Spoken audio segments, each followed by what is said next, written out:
Perfect. Thank you.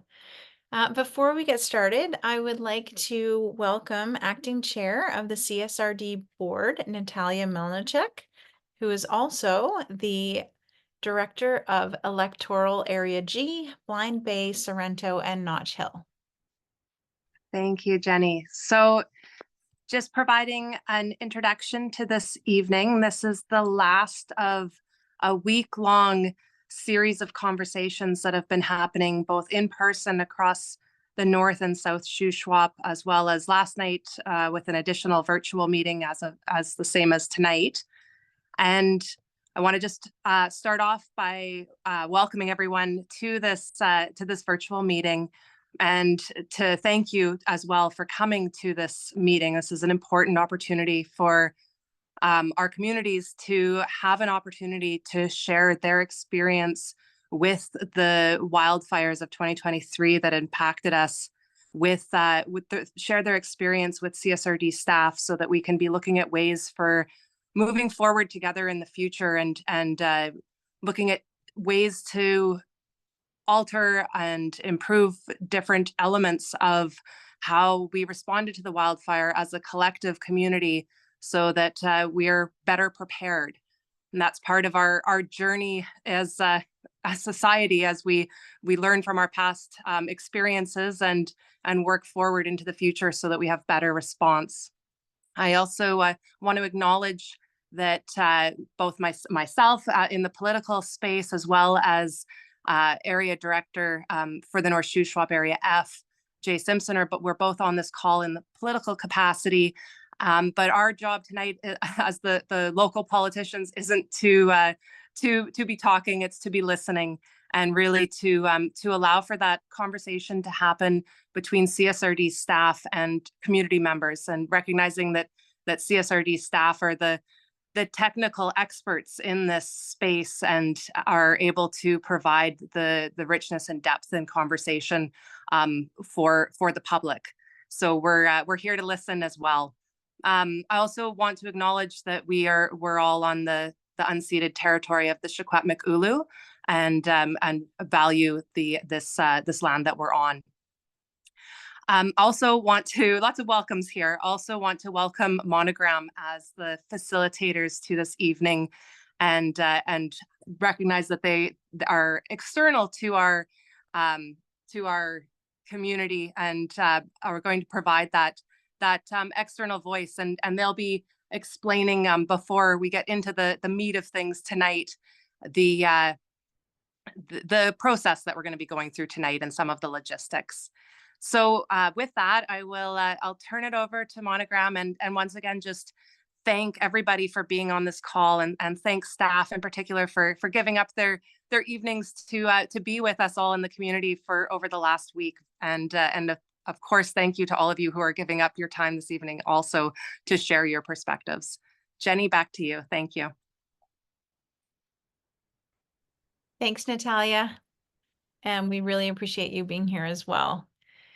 So my name is Allison Gorley Kramer, but I work very closely with Jenny, who's also on the Monogram team, and Kaisa. We are here with you tonight. Jenny and I will be supporting as moderators for the sessions, but we can move to the next slide. And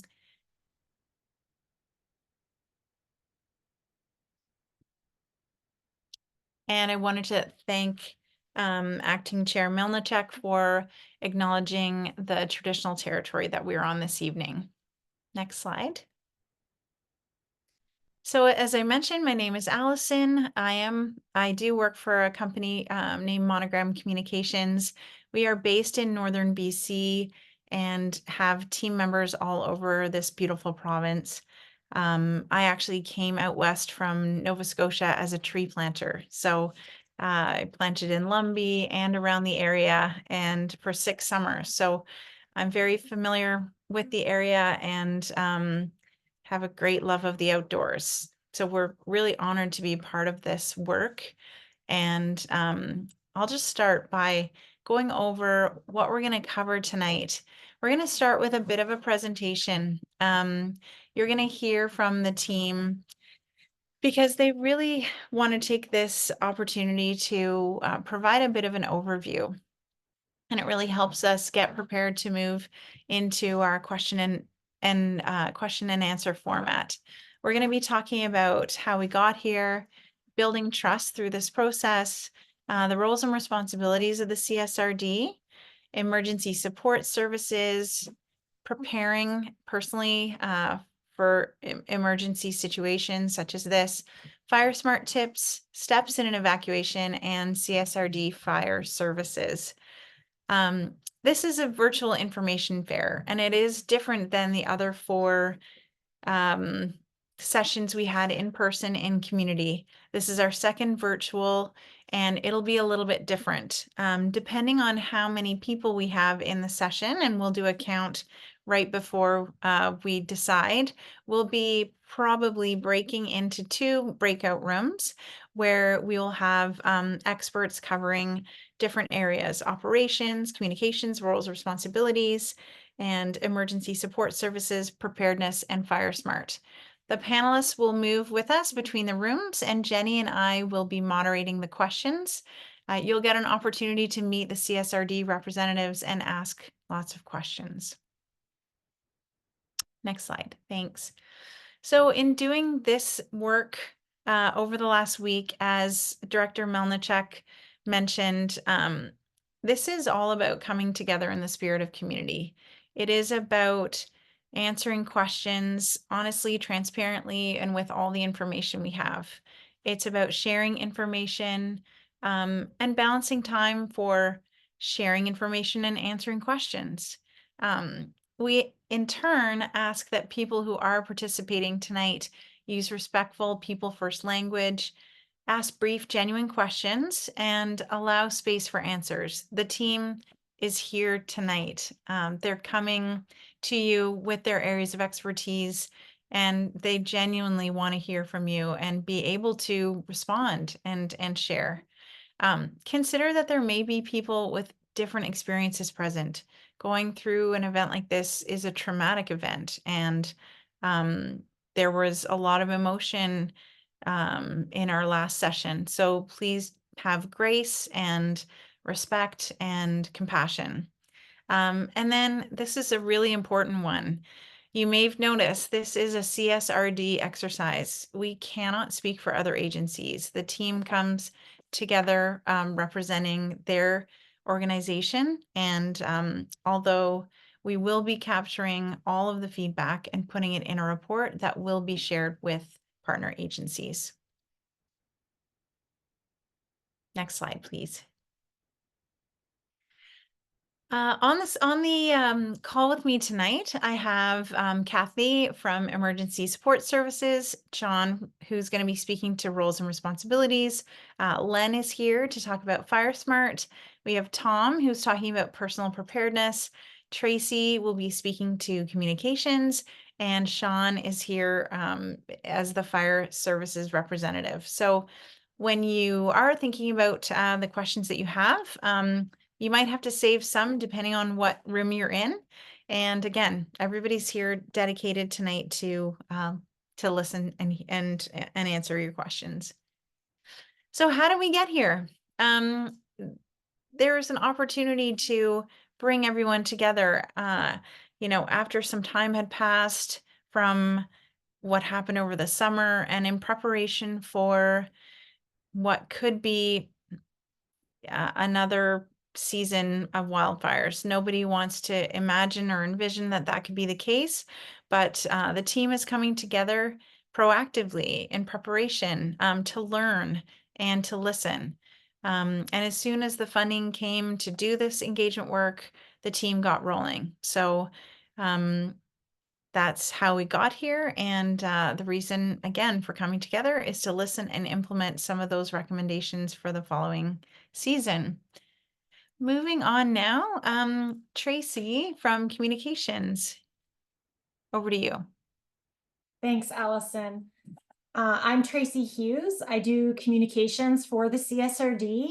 I want to welcome everyone once again. There's been a lot of welcomes, but to extend that We acknowledge that everyone on this virtual call today, everyone who has come out, we've had a lot of people come, more than 200 came in person.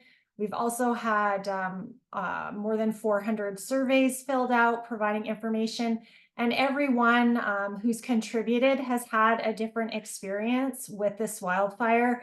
But for everyone, we know it's been difficult. It was a really hard thing for all of us to go through in this area as a region. I know I feel forever changed. I will not be the same after the summer of 2023. It's going to be part of my memories and part of what I carry with me for the rest of my life. And I feel like that's probably the case for most of you. You know, I notice the time that you get a smell of burning, and all of a sudden your brain goes right back to where you were back in August, this past August, and it's hard, it's difficult. We also know that trust is an issue. We understand that people have really gone through an event that has tested that trust. It's tested their faith, faith in many of the agencies that were working diligently to keep up with the pace of this wildfire. And we understand and acknowledge that there's some rebuilding work that needs to be done. What I can tell you on behalf of this whole team is that we care. We don't work in emergency management because we don't care about people. We care about your safety. It's our number one priority in everything that we do. So we're here today coming forward in that spirit that we want to work to rebuild trust. And in order to do that, that step is listening, listening to each other. Trust, we know, is a two-way relationship. And so we need to be able to be open with each other. We need to be able to share honestly. We also need to share constructively with each other. And once again, I'm going to refer to Andrea Stelter, who was with Squilax Teshikwa Mekulu. When she gave a brief presentation at the Quail Lodge with us, she had a really wise thing. And she said, we need to be hard on problems and easy on people. And I think we're trying to come together in that spirit today, that we know we want to work, we want to improve, we want to learn from this experience, but we do need to give each other some grace. Every person at the CSRD is wanting to do the very best job that they can. And by your sharing today, you can help us do that. So we deeply appreciate you trusting us with your stories, with your ideas, with your thoughts, and with your suggestions. And we are committed to work on improving. Some of the things we might be able to do quickly. Some things might be an easy fix. Other things we may have to take longer. We may have to work with other partner agencies. We may have to look to our political representatives to advocate on our behalf with other agencies and other levels of government. And that may take longer, but we're committed to this process. So tonight, we're going to really focus on taking a look back at what happened in order to help us move forward again, better and stronger. So with that, I'm going to now turn this over to John McLean, our CAO, and he's going to speak more about the CSRD's role in emergency management. So thank you very much. Good evening, everybody, and my thanks as well for everybody for joining us here tonight. In order to have this conversation, I think it's important that there's a basic understanding of the roles and responsibilities that the Columbia-Shuswap Regional District has in terms of emergency management and the response to emergencies, and those areas where we work with other agencies and just don't have jurisdiction. You're going to come up with ideas. There's going to be issues that get raised that, like Tracy said, are easy fixes. There's things that we can make changes on. And there's going to be those ones where we're going to identify that it's going to take some time. It requires a legislative change. It requires a policy change from the government. So we're going to own the things that belong to us. And we're going to be honest with you with those things. They're going to take a little bit more. And there's a possibility that those changes might not come through. So in terms of what the CSRD is responsible for, and if we're thinking about the events of last August, first and foremost, we're responsible for structure firefighting. So the fire departments we have, Scotchley Creek, Anglemont, Celista on the North Shore, the Sorrento fire halls on the South Shore, they're responsible for protecting homes, for protecting businesses, protecting structures. That's what they are there for. They do have a secondary role. They do have a role to play, and Sean will speak to that a little bit later in the interface, in that part of the region where the forest meets the homes. But our primary focus, our primary role is that of structure fire protection. We are, as a regional district, and like any other local government, responsible for issuing evacuation alerts and orders. Those belong to us. In a couple slides, I'll talk about the process that goes into issuing an evacuation alert or order and the responsibilities that come from that. Administering emergency support service programs under provincial policies. Kathy Semchek's with us here tonight. She and her team of emergency social support services volunteers do an awesome job in administering provincial programs to assist those folks that we ask to leave their homes in an evacuation order, or those that might be unhomed due to a house fire or something like that. They have good tools, they have wonderful volunteers, and they truly care about our community. We support evacuated areas and community members. Again, going back to emergency support services. Providing information for residents regarding emergency situations. Tracy and her team during the event, coming up with information, finding different ways to share it. We always know that there's an opportunity to get another way to share that information, another way to do it.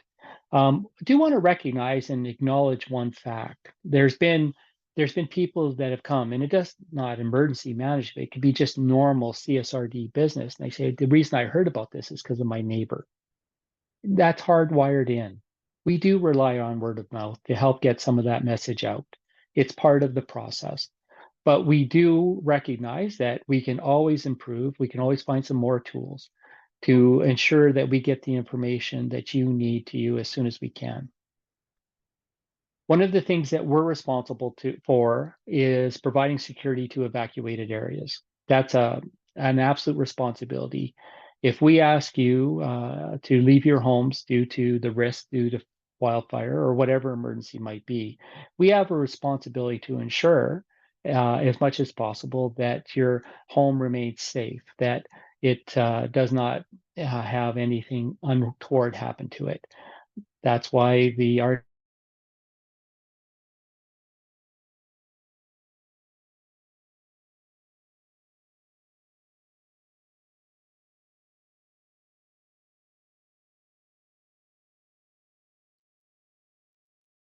Sorry, everyone. It appears that John may be frozen.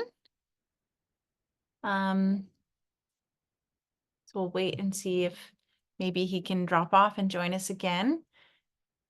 Is there another member of the CSRD team who can jump in? Sure, I can take that back, Allison. Thanks, Tracy. Looks Um, like I'm gonna try and, oh, great. Hey, John, thanks for you coming. got John back. Okay, Thanks, John. I was gonna have to take over for you. okay, I'm sorry, folks. Where did I get to? I think we got providing We're at- security. Yeah, security. Security? Okay, that was bizarre. Sorry about that, folks. Apparently I got kicked. We work with community partners to coordinate response and recovery efforts. Our neighbors, other local governments, the local First Nations, Adams Lake, Squilax, or Nisconlith. We work with the TNRD, or the North Okanagan Regional District. We also work with non-governmental organizations like the Samaritan's Purse or the Mennonite Disaster Fund. We manage donations. We have a lot of good people in our region that donate goods in times of emergency. I don't know, well, we all remember the floods in Calgary in 2013. The massive amount of donations that came through exceeded their ability to manage it. Managing donations is a real thing that we have to take special care of, both to honor what's happening from the community and to ensure that it doesn't overwhelm us. We support our agricultural producers to ensure that they have access to those provincial programs that assist them, move animals, get them feed, get them the opportunity to ensure that those very important farms and ranches continue to be the important part of our community that they are. We provide recovery services. That's where we are now in this process. We're trying to ensure that those who want to recover, those who want to rebuild those homes that were lost, have the opportunity to do so, that we clarify as much as possible the roles, responsibilities, what is required in order to rebuild those homes. We provide CSRD water services. Our utility services are a key component of all of our communities, so we ensure that that continues on. Providing landfills for debris materials. It's important that we understand that people want to clean up their properties, that they understand the way they go about doing that. So we ensure that our landfills are prepared to environmentally properly deal with the waste that comes from these type of events. And emergency preparedness. We need to ensure that we are planning for the next event. That's part of what we're doing here today and listening to you folk in your experiences and the things that you think we can do better, and the things you know we can do better. We need to listen to those so that we can build a better plan for next time. So Tom Hansen and Kathy and Sean and the rest of the team over in Protective Services will build these experiences into our response going forward. Next slide, please. It's also important to understand what the CSRD does not have responsibility for. We do not fight wildfires. That is the BC Wildfire Service. We're not responsible for response on Crown land. That is the provincial responsibility. Law enforcement. While we own the responsibility to ensure security within evacuation order areas, we engage with the RCMP to do that. We do not provide them day-to-day guidance on how they go about doing their jobs. We ask them to provide security, and they come up with their best practices, their policies, their procedures on how they go about doing that. We're not responsible for coordinating the law enforcement component. We just ask for it to happen. We don't provide most utilities. Hydro, gas are provided by private companies or BC Hydro. We do have certain utilities within the region, particularly in the North Shore, but we also recognize that there's private water utilities that also operate in the North Shore. Environmental regulations are the purview of the province. Fisheries regulations are both provincial and federal. Road maintenance, we all know that Ministry of Transportation and Infrastructure is responsible for roads and that they work through their contractors. We at the regional district hear the concerns and complaints about roads on a regular basis, but we're not responsible for coordinating the activities, repair, maintenance, or development of roads. Ambulance services are provided by the BC Ambulance Service. I think it's important to everybody know that it is strict BC Ambulance Service policy that they don't enter evacuation order areas. They will not go into an order area with one of their crews. That is one of the reasons why evacuation orders are important. And lastly, healthcare. IH, Interior Health, is responsible for providing those parts of healthcare. Regional districts, through our involvement with hospital districts, do have a role in healthcare, but it's on the capital financing side, not on the day-to-day operations on how healthcare is provided to our citizens. Next slide. We'll talk about emergency support services, that important program that Kathy Semchuk and her team run. Provide support in emergency situations to those that are eligible on a case-by-case basis. We're able to cater the care within policy guidelines to ensure that we're meeting the needs of the folks that we're trying to help. Primary services include temporary lodging, food, clothing, incidentals such as toiletries. We can do specialized service or get access to specialized service, emotional support, health services, pet care, transportation. And we are responsible for coordinating with evacuees to tell them where they can access these services during the evacuation process. Next slide, please.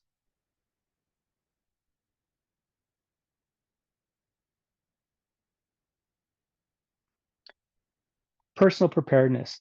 The regional district is responsible for providing for an emergency plan. We also encourage, and Tom Hansen, Kathy as well, and their teams go out and talk to the communities, to all the communities throughout the regional district, about how we can also ensure that you have personal preparedness.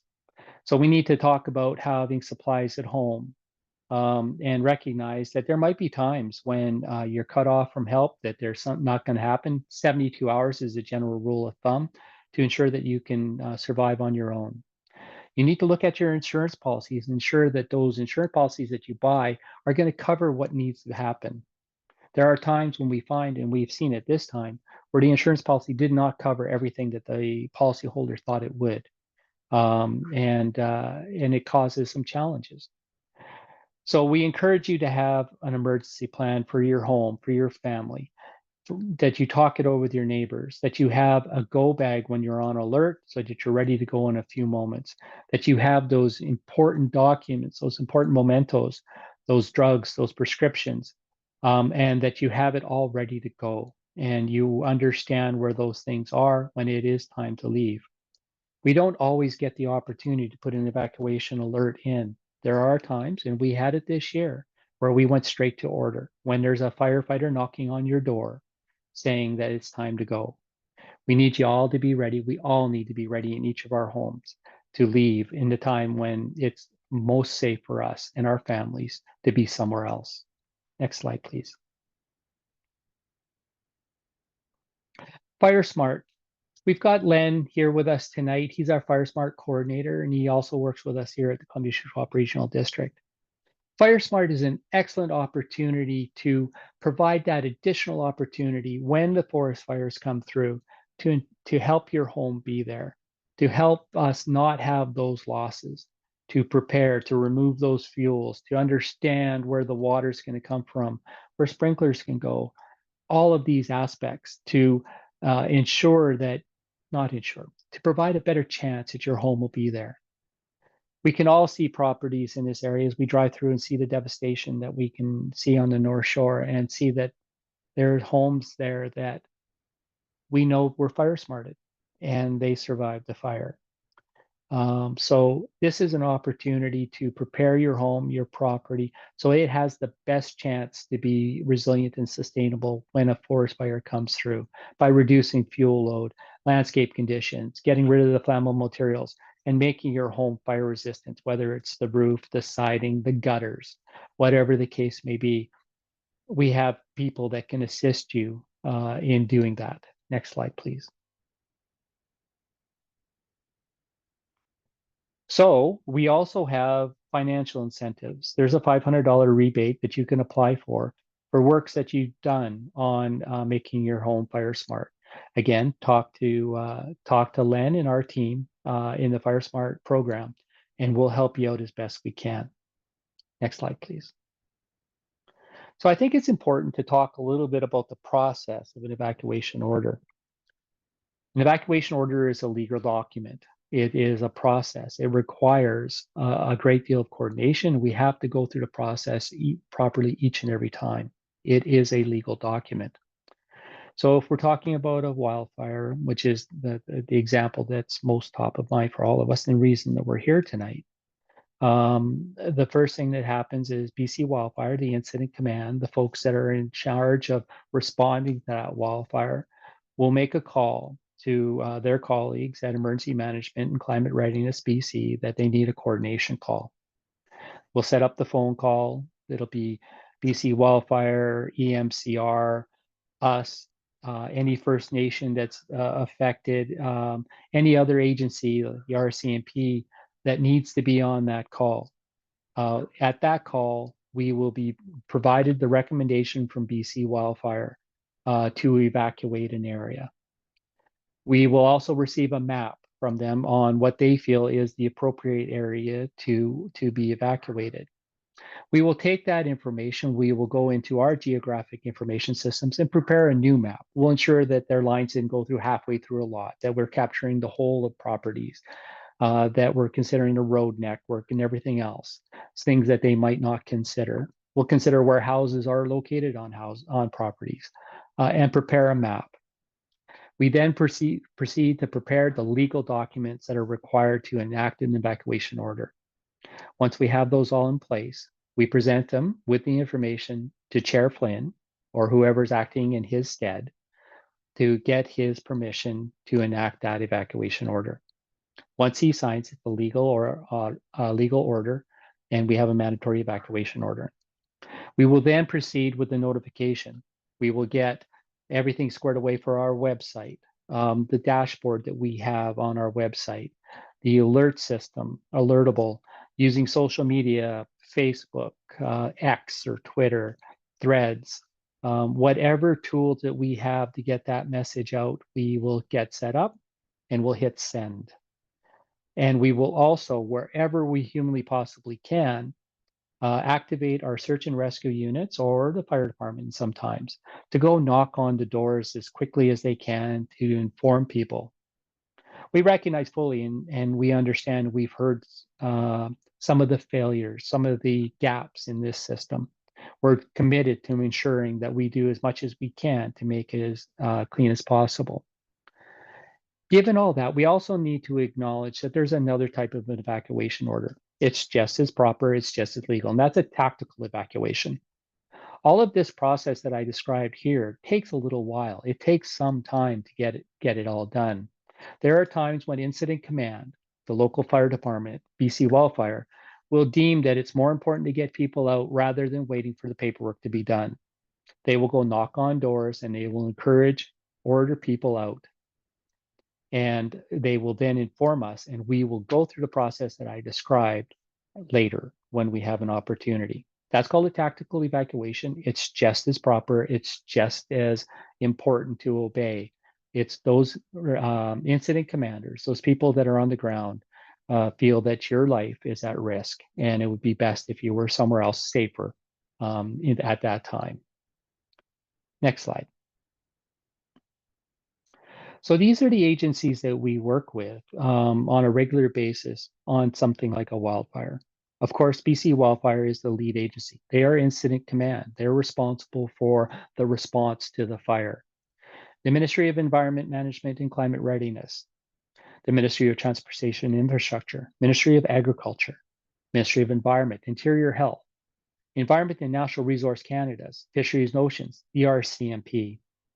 We also work with our First Nation neighbors like Squillax, Adams Lake, Nisconlin, our neighbors like Chase, the TNRD, local municipalities, non-governmental agencies like the Red Cross, or like I mentioned earlier, Samaritan's Purse or the Mennonite Disaster Fund. They are all the organizations that we work with during an emergency. Canadian Pacific Railway. The railway is the backbone of our community. It's everywhere. Throughout the Columbia Shuswap, and they play an absolutely massive role in our local and our national, our provincial economies. I can tell you that the Canadian Pacific Railway has a fire train to help protect their assets, their critical infrastructure, and it is critical national infrastructure. And it was in the Shuswap quite extensively, fighting fires on the South Shore. TELUS, to ensure that we have those important communication linkages. The last one I want to mention is BC Hydro. BC Hydro is an important and vital infrastructure team that we work with. It's been said before, and I'm sure everybody knows, but during this event, we lost up towards 400 power poles. BC Hydro committed the resources, brought in the teams, brought in the contractors, brought in the trucks, and did an absolutely masterful job of working to put back in that critical power infrastructure so that people could go back home as quick as possible in a safe way with power available to their homes. It was absolutely essential that he did what they did. We did what we could to protect him, to ensure that their workers were safe and had the best opportunity to work quickly to all of our benefits. And BC Hydro needs to be thanked for all their work. Folks, we talked a little bit about all of these agencies. I also need to recognize that in our Emergency Operations Center, we had 70 people in there at one time. We had a large number of the staff team at the Columbia Shuswap Regional District working. We had staff members come from the City of Salmon Arm, the District of Sicamous, the City of Vernon, Revelstoke, the TNRD. They all came in. We had people that worked for the Ministry of Agriculture to work with our ag producers. They all came in to work in the Emergency Operations Center to do the best we could to help you out in this very, very traumatic time. And I couldn't leave tonight without thanking each and every one of them for the efforts that they made. So my thanks go to them, and my thoughts are all with you. And I think that's the end of my slides. Yes, it is. I'll turn it over to Sean now. Thank you very much. Thanks, John. So my name's Sean Kubra, and excuse me, I help provide oversight for the 13 fire departments in the regional district. In those 13 fire departments, we have over 325 firefighters, well-trained, sharing SOG, standard operating guidelines, training. We have a regional training program that's going on right now, and policies, procedures. So they work really well together. And CSRD Fire Services was there during the entire fire season, performing structure firefighting and interface firefighting on the North Shore. The Columbia Shuswap Regional District and the community owe all of our firefighters a debt of gratitude for their tremendous efforts. We're really proud of all of them. These men and women stayed up late nights. They were back immediately as soon as we could get back there. In Scotch Creek, the fire hall, we lost. We brought our mobile operations truck down. We started operations immediately the next morning. We were running area commands out of the Scotch Creek mobile command post, out of Solista Fire Hall, and out of Anglemont. Multiple residents in the community came to these command posts for a meal or some help of some kind, and we did what we could to do that. Some of our firefighters even lost their own homes. And it was incredibly touching and moving to see them come back and work day after day tirelessly, doing what they could for their fire department, for their community, and for all the residents of the North Shore. Next slide, please. So on the North Shore, it was a monumental task, more than our 3 structure fire departments could have accomplished. And so more than 150 of our firefighters from those other 13 fire departments came out to the North Shore and spent time working the fires. All 13 of our fire departments actually at some point had sent members onto the North Shore to do shifts protecting homes. That's departments as far away as Nicholson, past Golden. We've got Falkland, White Lake, Eagle Bay, Tappan Sunnybrae, Ranchero Deep Creek, Silver Creek, Swansea Point, Malaqua, all sent members out to the North Shore to aid the efforts wherever they could. And those who didn't come out stayed back and protected their communities. We always made sure that the communities that they were leaving were well protected. The regional district has over 60 pieces of firefighting apparatus. That includes things like fire engines, water tenders, command vehicles, mini pumpers, and every available resource that we had, we deployed to the North Shore to assist in the firefighting efforts. We always made sure that every community that we serve was well protected. We did not take resources from a community if it was going to leave them unprotected. Another thing to keep in mind as well is that all 4 of our structure protection units were deployed during the wildfire season. Some were under our control, but much of the time they were on a provincial deployment under the command of BC Wildfire. So their crews would determine where to put up that equipment. We, of the men and women that came out to the North Shore, we have many firefighters that have spent time on provincial deployments in previous seasons. Often we're the ones sending help. This year, we were the ones getting the help. And once again, I can't speak highly enough about the firefighters and the work that they did. Allison, back to you. Thanks, Sean, and thanks, team, for taking the time. Okay, so we are going to be moving into the question and answer period of this evening, and we have a great number of people who have joined us, about the same amount as last time. So what we're going to be doing is Kaisa is going to be putting us all into 2 Zoom rooms, and I need to ask for your patience and trust. We had a great experience last night, but you just never know when you're in this type of environment that you might get bumped around. So what will happen is we will join one Zoom room for about half an hour. Kaisa will give us a countdown, and then she'll bump everybody into a different Zoom room. So for half the time, you'll be able to ask questions about operations, communications, and fire services. And the other half, we'll be talking about emergency support services, preparedness, and Fire Smart. Okay, so we are ready, Kaisa. You'll see a breakout room and you'll just need to click join.